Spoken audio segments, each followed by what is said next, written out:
성경 말씀 히브리서 11장 8절로부터 16절의 말씀을 공독해 드리겠습니다. 믿음으로 아브라함은 부르심을 받았을 때에 순종하여 장래의 유업으로 받을 땅에 나아갈새 갈 바를 알지 못하고 나아갔으며 믿음으로 그가 이방의 땅에 있는 것 같이 약속의 땅에 거류하여 동일한 약속을 유업으로 함께 받은 이삭 및 야곱과 더불어 장막에 거하였으니 이는 그가 하나님이 계획하시고 지으실 터가 있는 성을 바랐음이라. 믿음으로 사라 자신도 나이가 많아 탄산하였으나 잉태할 수 있는 힘을 얻었으니 이는 약속하신 이를 미쁘신 줄 알았음이라. 이러므로 죽은 자와 같은 한 사람으로 말미암아 하늘이 허다한 별과 또 해변의 무수한 모래와 같이 많은 후손이 생육하였느니라.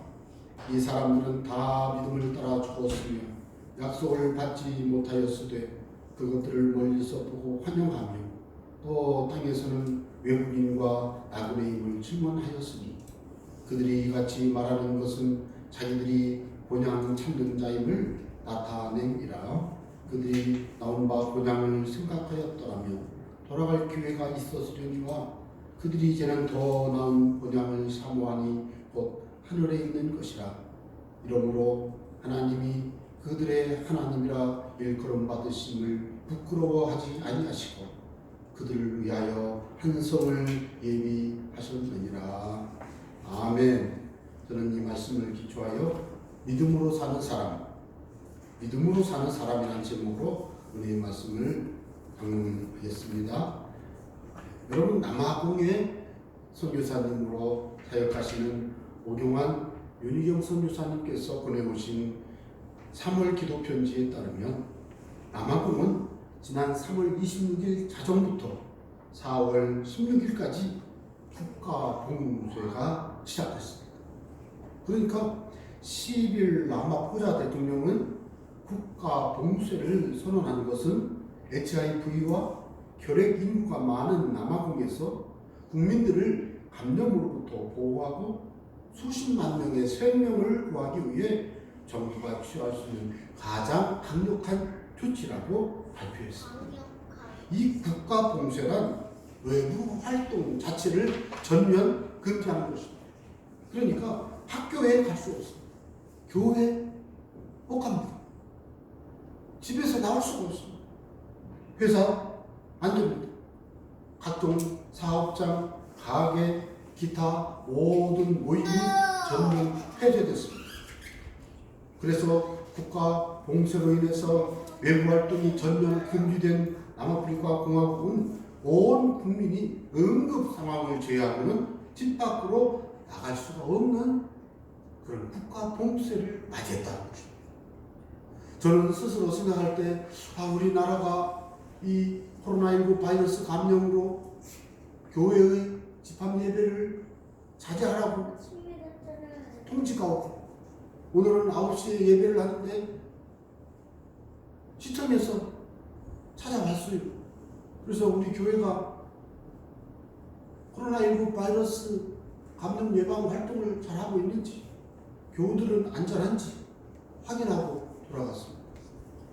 그래서 저는 한편으로는 참 우리나라의 상황이 안타까웠지만 이 남아프리카 공화국의 이 상황을 전에 듣고는 크게 감사했습니다.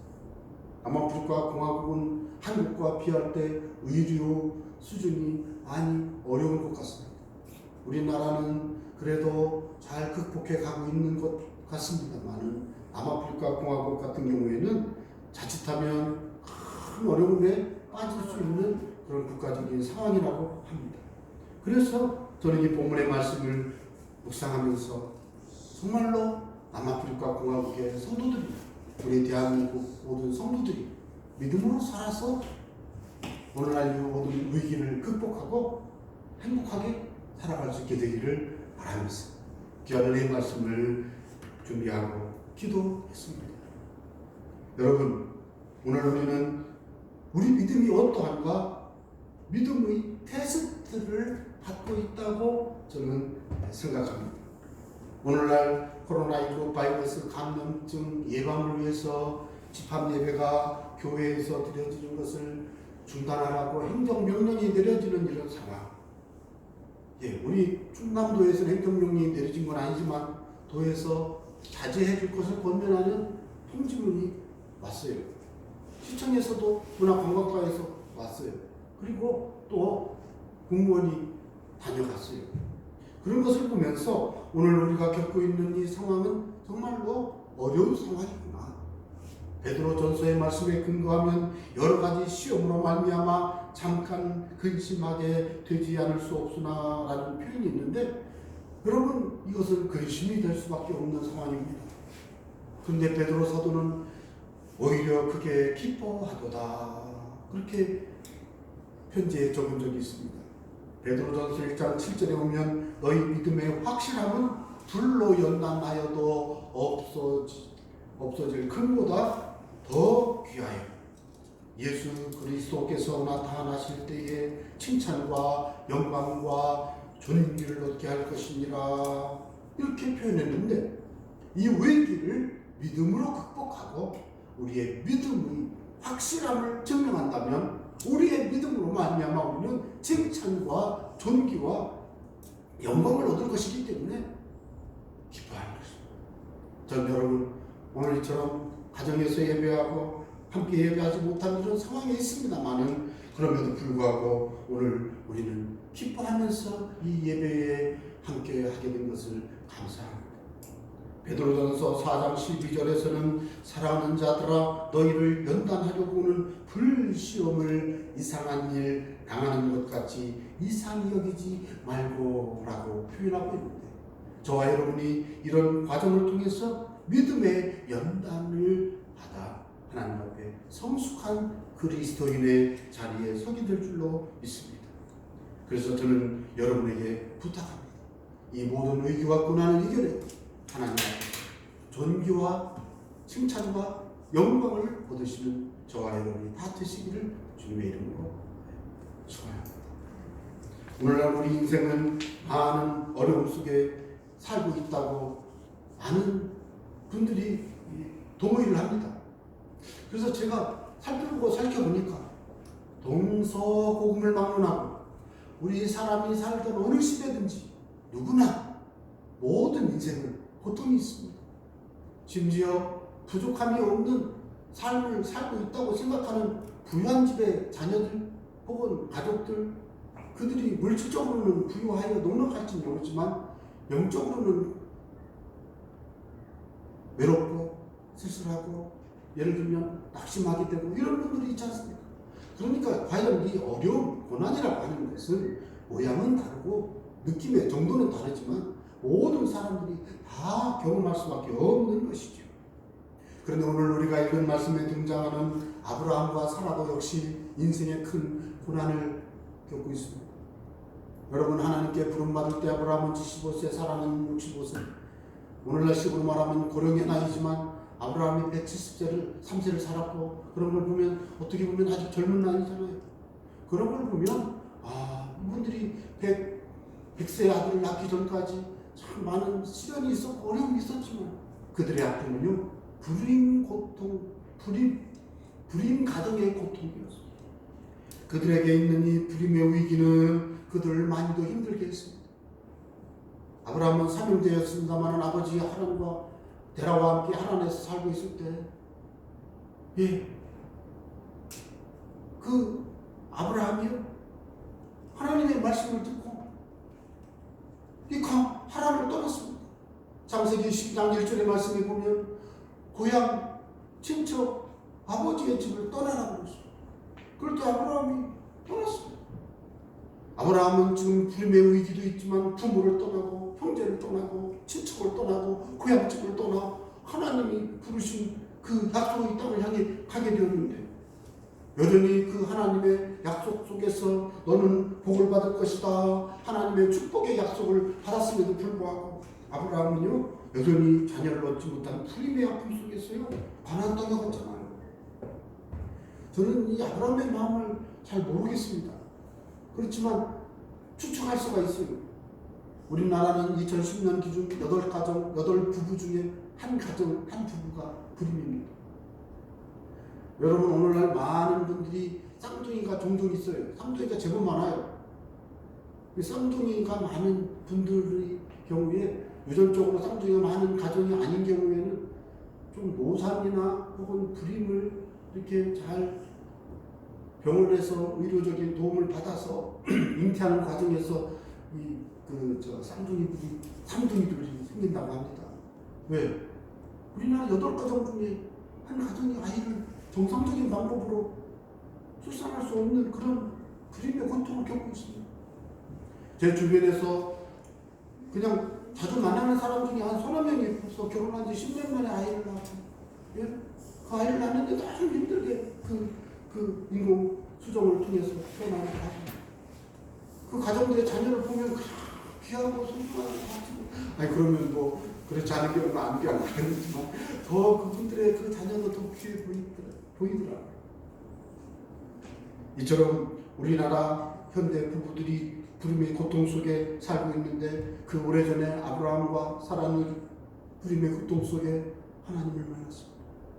그리고 그들이 그 불임의 고통을 이겨낼 때 그들은 믿음으로 이겨냈습니다. 그래서 위기가 다가오고 인생에 어려움이 있다고 해서 그것이 오히려 불행같이 보일지 모르지만 오히려 하나님을 만날 수 있는 기회가 되고 축복이 된다는 사실을 여러분 마음에 새겨두시기를 바랍니다.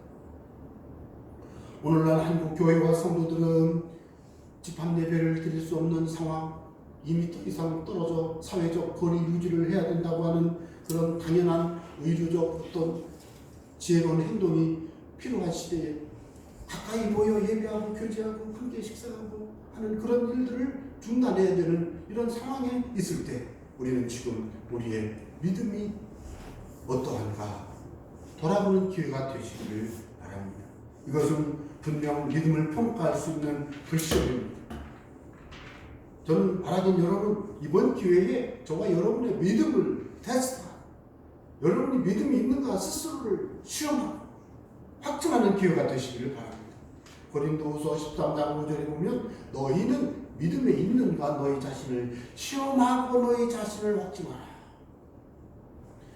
너희는 믿음 안에 있는가 너희 자신을 시험하고 너희 자신을 확증하라 라고 말합니다. 여러분, 오늘날 우리가 예배에 여러 가지 어려움이 있습니다. 사실은 신학적으로는 영상 예배를 받아들이지 못합니다. 우리 교단에서는 이런 것은 정상적인 예배로 보기가 어렵습니다. 사실. 그런데 지금 이 상황에서 어쩔 수 없이 지금 영상 예배 혹은 이렇게 가정 예배로 어떤 분들은 100명, 200명 연결되는 무슨 비디오 연결을 통해서 예배도 하고 실시간 영상 예배도 하고 다양한 방법으로 하고 있습니다만, 중요한 것은 신학적인 평가를 떠나서 우리가 참마음 온전한 믿음으로 하나님을 예배하고 있는가, 내가 정말 오늘날 하나님을 참마음 온전한 믿음으로 예배하고 영과 진리로 예배하고 있는가, 그리고 내가 온전한 믿음으로 살고 있는가, 자신을 시험하고 자신을 확증하는 기회가 되기를 바라는 것입니다. 왜 그렇습니까? 예수 그리스도께서 우리 안에 계신 줄 우리가 믿기 때문입니다. 여러분, 오늘날 우리가 하나님 안에서 예수님을 마음에 모시고 살아가는 믿음의 사람입니다.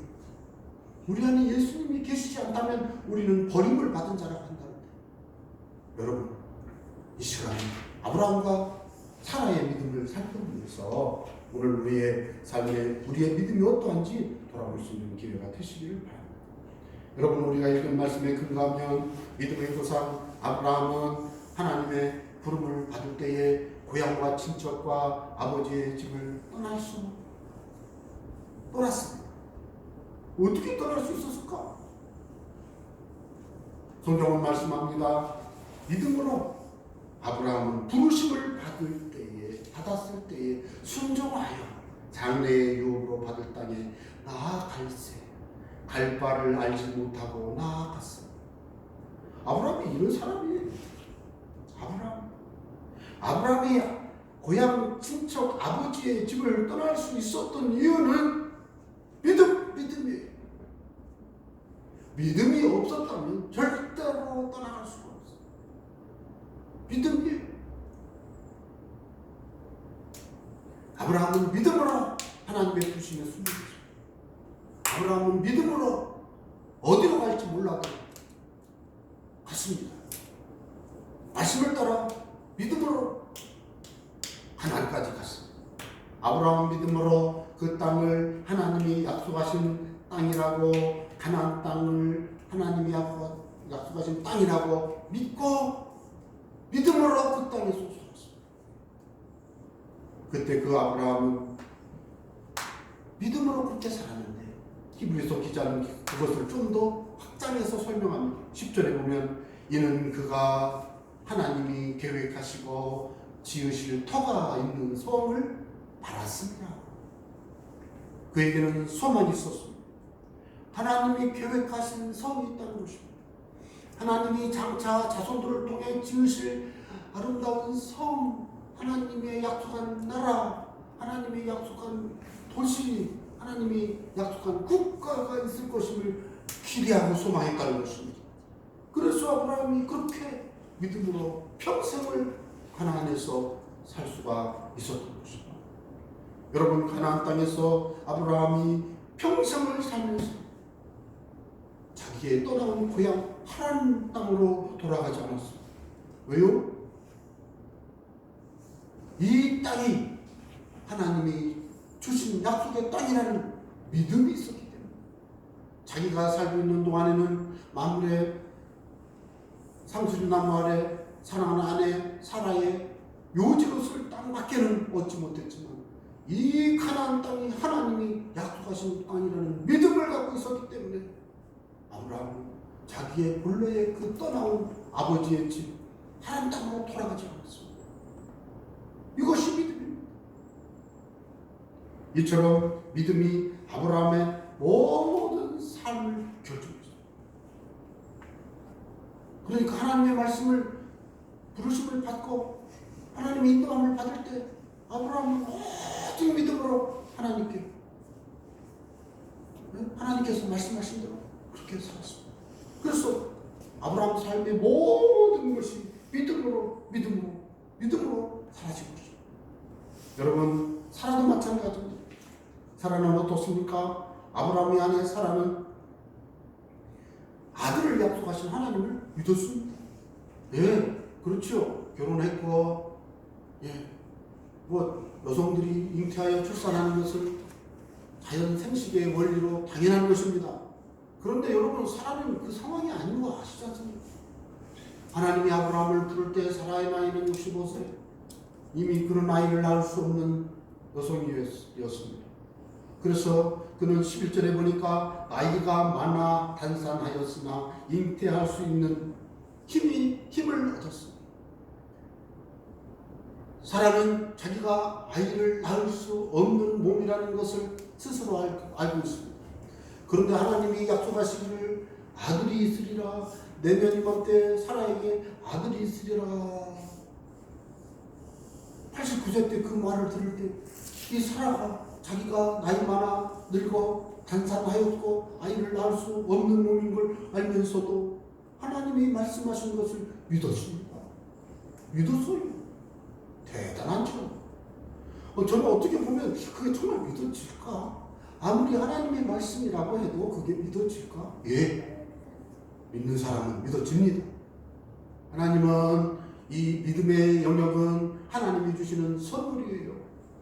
안 되는 것 같은 있던 일을 만나는데 말씀을 읽고 기도하고 하나님을 묵상하는 중에 나도 모르게 마음에 되겠구나, 되는구나, 된다라고 하는 그런 성령의 내적 감동을 통해서 확신을 얻게 되는데요. 그런 믿음이 아브라함에게도 있었는데요. 사라에게도 그게 생겼다는 것입니다. 그래서 잉태할 수 있는 힘을 얻었는데 이는 사라는 약속하신 일을 미쁘신 줄 알았기 때문에, 즉 약속하신 하나님을 믿을 만한 분이라고 사라는 마음에 이미 믿고 있었고 그분이라면 말씀대로 하실 것을 믿었다는 것입니다. 여러분 결과적으로 어떻게 됐습니까? 이삭을 낳았습니다. 믿음으로 낳은 것입니다. 또한 결국 믿음대로 이삭의 후손 사라의 후손이 하늘의 커다란 별과 같이 바닷가에 무수한 모래같이 번성하였습니다. 사라도 믿음으로 자녀를 낳은 것입니다. 믿음으로 여성의 그 아픔을 이겨내고 극복하고 믿음으로 하나님의 축복의 아들을 얻은 것입니다. 예, 전 여러분에게 동의를 구합니다. 아브라함 믿음이 살았음을 여러분 동의하세요. 아브라함이 믿음으로 살았다는 것을 여러분 인정하시고, 아 그렇구나. 사라도 믿음으로 살았구나. 사라도 아이를 낳는 일, 여성에게 있어서 아이를 낳는 일이 얼마나 고통스럽고 얼마나 큰 일이고 그러나 얼마나 큰 기쁨이고 얼마나 큰 행복입니까? 그런데 아브라함의 아내 사라는 자신이 할 수 없는 그 상황이었지만 믿음으로 해냈지 않습니까? 아, 믿음이처럼 아브라함과 사라에게 위기를 극복하고 하나님이 주시는 승리와 축복을 누릴 수 있는 기회를 얻었으니 믿음으로 사는 사람은 바로 이런 사람이구나. 어떤 어려움이 와도 하나님과 동행하며 믿음으로 그 위기를 극복해내는 사람이구나. 바라기는 여러분, 아브라함과 사라가 믿음으로 그의 삶 전부를 살았던 것을 마음에 새기고, 여러분 믿음으로 살아가는 새로운 마음의 출발, 새로운 각오, 결심을 이 시간 함께 마음에 새겨두시기를 바랍니다. 여러분, 하나님은 믿음의 사람에게 상을 주신다고 말씀드렸죠. 히브리서 11장 6절, 하나님이 믿음이 없이는 하나님을 기쁘시게 하지 못하나니 하나님께 나아가는 자는 반드시 그가 계신 것과 또한 그가 자기를 찾는 자들에게 상 주시는 이심을 믿어야 할지니라라고 말씀하고 있습니다. 예, 상을 주셨습니다. 상을 주셨습니다. 저는 이 말씀에서 너무너무 감사한 것은 믿음을 가지고 하나님께 나가면 상을 주신다는 게 너무너무 좋아요.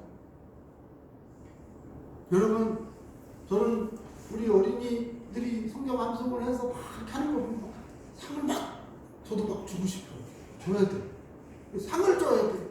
왜? 너무너무 기쁘잖아요. 상을 줘야 돼. 그런데 하나님도 상을 주셔. 하나님도 믿음의 사람에게 상을 주십니다. 여러분, 상 받으시기를 바랍니다. 여러분의 믿음이 여러분의 삶에 상으로 하나님께서 베풀어 주시는 그런 은혜가 임할 줄로 믿습니다. 그래서 여러분, 이미 우리가 받은 상은 구원의 은총을 누린 것, 성령을 받은 것, 기도 응답을 받은 것, 우리의 삶이 순간순간 하나님의 인도함을 받는 것, 혹은 아브라함처럼 사라처럼 아이를 얻지 못하는 신혼부부 혹은 부부가 아이를 10년 만에 낳는 것, 이것도 상이죠. 아브라함과 사라는 몇 살에 아이를 결혼했는지 모르지만 20살에 결혼했다면 아브라함은 100세에 낳았으니 80년 만에 낳은 거고, 예? 사라는 90세에 낳았으니 91세에 낳은 거죠. 91세에 낳았으니 71년 만에 낳은 거죠. 대단합니다. 하나님이 상을 주십니다. 여러분은 오늘날 우리가 믿음으로 열심히 기도하면서 건강을 위해서 코로나19 바이러스 감염 퇴치를 위해서 애쓰고 지혜롭게 살아가고 의학적인 조치를 잘하면 완벽한 치유와 건전한 환경을 조성하는 상을 받을 수 있을 줄로 믿습니다. 뿐만 아니라 우리가 이런 모든 과정을 통해서 하나님 앞에 기도하면서 열심히 하나님과 동행해 나가면 우리의 삶에 하나님의 넘치는 은혜와 축복의 상이 임할 줄로 믿습니다. 그래서 저는 여러분에게 부탁드립니다. 아브라함처럼 사라처럼 믿음으로 살아 상 받는 믿음의 성도들이 다 되시기를 바랍니다. 아브라함과 사라가 믿음으로 살았다고 하는 것은 저는 아무리 살펴봐도 요약하기가 너무 힘들어서 그냥 아브라함과 사라는 모든 삶을 하나님과 함께 살았다, 이거밖에 없어요. 모든 삶을 하나님 먼저 섬기며 살았고, 먼저 하나님 중심으로 살았고, 먼저 하나님의 뜻대로 살았고, 먼저 하나님의 인도하심대로 살았고, 아브라함과 사라의 꿈과 계획되신 하나님의 인도하심과 말씀의 뜻대로 살았고, 아브라함이 하갈을 통해 이스마엘을 낳는 방법을, 인간적인 방법을 통해 하나님의 뜻을 성취하려고 애쓴 것은 인간적으로는 가상하지만 하나님은 그것을 안 기뻐하셨잖아요. 그래서 아브라함이 인간적인 방법을 중단했잖아요. 인간적인 방법을 중단하고 하나님의 방법, 하나님의 인도하시는 대로 살아가는 것, 이것이 아브라함과 사라가 보여준 믿음의 삶이에요. 이것이 쉽게 말하면 삶의 모든 것을 하나님과 함께해서, 하나님과 함께해서 하나님을 생각하고 하나님 중심으로 살아요. 저는 그것을 오늘 아침 기도하면서 여러분에게 말씀드리기로 하나님 앞에 이렇게 기도했습니다. 여러분, 여러분의 삶에 누가 먼저입니까? 여러분의 삶의 중심은 무엇입니까? 오늘 여러분은 누구를 바라보며 살고 있습니까? 어떤 분들은 그래요. 우리 애기들이 다 맞아요. 우리 아이들이 얼마나 예쁩니까? 그런데 여러분, 그 자녀도 하나님이 주신 기업, 시편 127편에 보니까 젊은 자의 자식은 장사의 수순을 화살과 같고 태의 열매는 상급이라고 그래서 상급, 하나님의 상이에요. 하나님이 상 주신 거예요. 그러니 하나님의 선물이고 하나님의 축복인 줄 믿습니다. 그러니 내게 이처럼 행복을 주시고 기쁨을 주시는 하나님이신 줄 인정하고 그 모든 영광과 기쁨을 하나님께 올려드리는 하나님 중심의 삶을 살아가시는 믿음의 성도들 되시기를 바랍니다. 아브라함과 사라가 하나님의 인도하심을 따라 하나님을 믿고 살았다는 것, 이게 너무나도 단순하지만 이것이 오늘날 우리의 위기를 받아들일 수 있는, 이겨낼 수 있는 방법, 모범적인 방법이라는 것입니다. 그래서 아브라함과 사라처럼 믿음으로 살자는 것입니다. 여러분, 아브라함과 사라는 믿음으로 불가능을 이겨냈습니다. 바랄 수 없는 중에 바라보면서 안 되는데 됐습니다. 여러분, 믿음으로 살 때 여러분의 삶에 불가능이 가능하라. 인생의 고난과 시련이 축복하라. 하나님이 상 주실 줄로 믿습니다. 그래서 히브리서 기자는 여기에서 한 발짝 더 나아갔습니다. 그들이 하란을 떠나 가나안으로 이주한 후에 하늘 본향을 사모하였다라고 설명합니다. 오늘 말씀을 보면 16절에 그들이 이제는 더 나은 본향을 사모하니 곧 하늘에 있는 것이요. 아브라함은 장세기에 보면 내가 하늘을 사모한다 그렇게 표현한 적은 없어요. 그러나 그의 삶의 모습을 보면 어떻게 모리아산 언덕에서 사랑하는 독자 이삭을 잡아서 번제물로 하나님께 드리려고 칼을 뽑아들고 사랑하는 아들 독자 이삭 목을 쳐 죽이려고 하는, 인간적으로는 이해할 수 없는 이런 일들이 어떻게 아브라함에게 일어날 수 있습니까? 그는 하나님을 믿은 것이죠. 하나님이 계신 하늘을 소망하고 싶습니다. 죽어도 다시 사는 부활의 비밀과 영광을 그는 믿었던 것입니다. 더 나은 하늘 본향을 사모하면서 그는요, 아브라함이 죽을 때 손자가 있었나요? 아브라함이 죽을 때 물론 그두라를 통해서 자녀들이 태어나서 또 다른 자녀들도 있지만 아브라함이 죽을 때 자녀가 무슨 하늘의 별과 같이 바닷가에 무수히 많은 모래같이 많았나요? 아니잖아요. 그런데 그의 마음 믿고 죽었죠. 하나님은 아브라함이 세상을 떠난 이후에 아브라함의 자손 만대 번성하여 큰 민족을 이루고 오늘날에는 아브라함을 믿음의 조상으로 삼아 믿는 자들이 다 아브라함의 자손이라. 그래서 이제는 믿음의 사람들이 다 아브라함의 믿음의 자손들이 되고, 그래서 아브라함은 죽었지만 믿음으로 장차 자손이 하늘의 별처럼 바다의 무수히 많은 모래처럼 될 것을 그는 바라보면서 하늘을 소망하고 죽은 것입니다. 하늘 본향을 향하는 삶이라는 것입니다. 오늘 여러분 오늘날 우리의 삶에서 이 땅에 사는 동안 우리가 어떻게 사느냐도 중요합니다만은 그것보다 더 중요한 것은 여러분 하늘 본향을 사모하는 삶, 하늘 본향을 바라보는 삶, 이것이 바로 믿음의 삶이라 저는 여러분에게 주장하는 것입니다. 그래서 오늘 우리가 어떻게 살아야 되겠습니까? 하나님 여러분, 믿음을 굳건히 하시기 바랍니다. 믿음을 굳게 서서 하나님을 섬기시는 여러분 되시기를 바랍니다. 여러분, 그래서 오늘 또 믿음의 증거를 보여주세요. 오늘 또 우리가 모리아산에 아브라함이 이삭을 데리고 번제물 제물로 이삭을 잡아 하나님께 드려야 될 상황처럼 선택의 길에 놓일 때 인간적으로는 불가능한 그 일을 믿음으로 하나님 안에서 성령 안에서 확신을 가지고 하나님의 편에 서서 믿음의 결단을 내리고 믿음을 증거할 수 있는 여러분이 되시기를 바랍니다. 하나님 여러분, 믿음이 없이는 하나님을 기쁘시게 하지 못한다고 하였습니다. 하나님 앞에서 믿음으로 나아가 하나님을 기쁘시게 하시는 여러분 다 되시기를 바랍니다. 하나님께 나아가는 자는 반드시 그 계신 것을 믿어야 된다고 했습니다. 하나님을 시퍼렇게 눈을 뜨고 살아계십니다. 오늘 우리의 모든 삶의 현장과 지구상의 모든 구석구석을 살펴보시며 하나님의 어미로우신 통치와 경영을 통해 이 땅을 다스리고 계십니다. 이때 믿음의 사람으로 하나님께 발견되시는 여러분 되시기를 바랍니다. 뿐만 아니라 하나님께 나아가는 자에게 상 주시는 이심을 믿어야 된다고 했습니다. 믿음으로 상을 받기까지 저와 여러분 모두가 믿음으로 살게 되는 믿음의 사람 다 되시기를 주의 이름으로 축원합니다. 이런 은혜가 저와 여러분의 모든 삶 가운데 이 코로나19 바이러스 감염병을 이겨내면서 우리가 다 승리하는 역사 있도록 주께서 크신 은혜 부어주시기를 간절히 축원합니다. 기도하겠습니다. 감사드립니다. 우리도 주님은 살아계시고